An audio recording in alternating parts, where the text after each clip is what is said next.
আমাদের এই দিঘিরজান বাজার সবচেয়ে বিখ্যাত বাজার, সবচেয়ে বড় বাজার।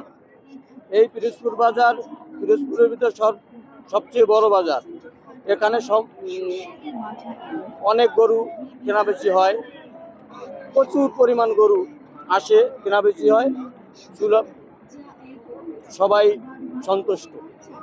সুন্দর কোরবানি উপলক্ষে অনেক সুন্দর জমে উঠেছে, আনাচে কানাচে সমস্ত জায়গায় গরু আছে, সবাই খুশি।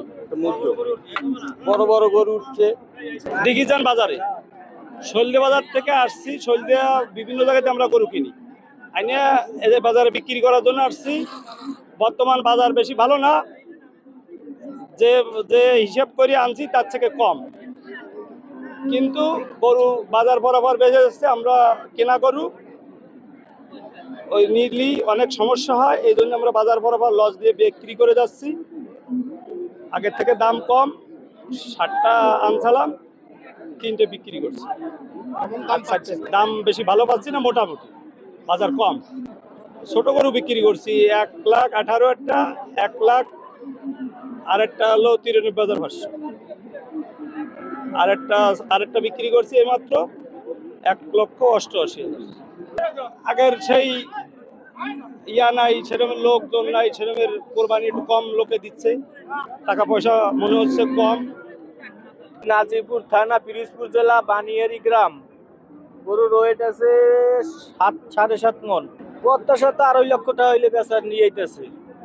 30-35, 2,30,000-35,000 টাকা দাম বলতে আছে। 2.5 লাখ টাকা ঠিক দিয়ে দিছি। এই কেনা বেচার কথাবার্তা।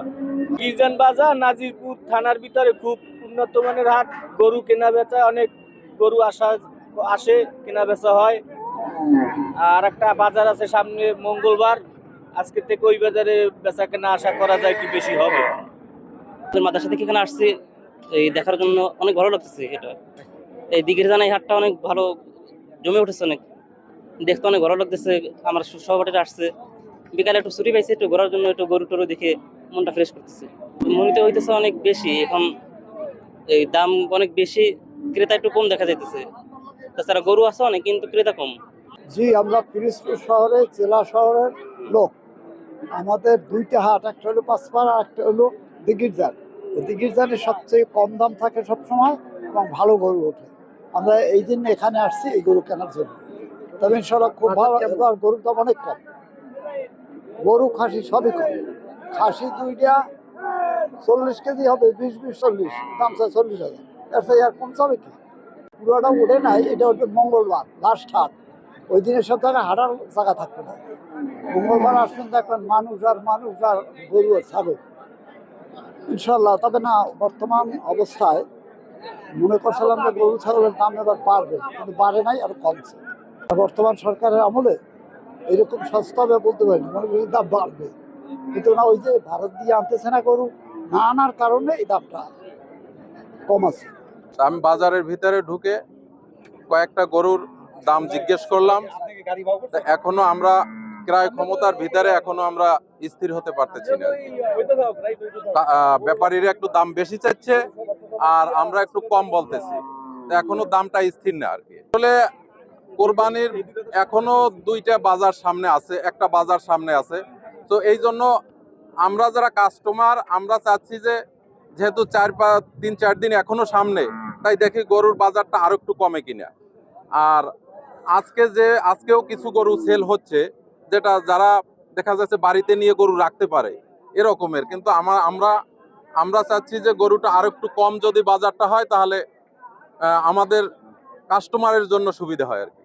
বাজার ভিত্তি সরকারি রেট হিসেবে যে খাজনা নিতে তো আমার এখানে কেউ আসবে না। আমরা নিতেছি 3 টাকা হারে বা 2 টাকা হারে, এইভাবে নিতেছি।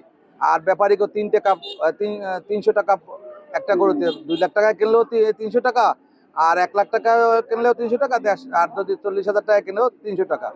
সাধারণ ব্যবস্থার জন্য এখানে সরকারি হাসপাতালের এই স্টাফ আছে, পশু ইসের স্টাফরা আছে, থানার কর্মকর্তারা আছে, এরপর ইউনো অফিসের কর্মকর্তারা আছে, তারপর এই যে সোনালী ব্যাংকের জাল টাকার জন্য, তারা চেকের জন্য কর্মকর্তারা আছে।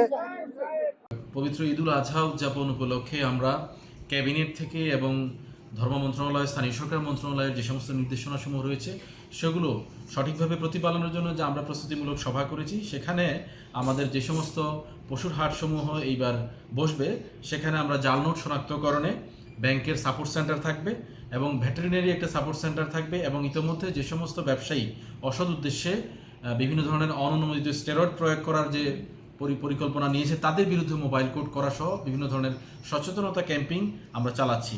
এবং যে সমস্ত ইজারাদার হাট ইজারা নেবে তারা তাদের নিজস্ব ব্যবস্থাপনায় হাটের বর্জ্য ব্যবস্থাপনা সম্পন্ন করবে এবং দুটি গুরুত্বপূর্ণ সিদ্ধান্ত রয়েছে যে রাস্তার উপরে কোনো হাট বসবে না, কোনো ধরনের ট্রাফিক জ্যাম অথবা যানজট তৈরি হয় এই ধরনের ব্যবস্থা বা পরিস্থিতি তৈরি করা যাবে না। এবং একই সাথে কোনো ধরনের শিক্ষা প্রতিষ্ঠানের মাঠে কোনো হাট বসা যাবে না।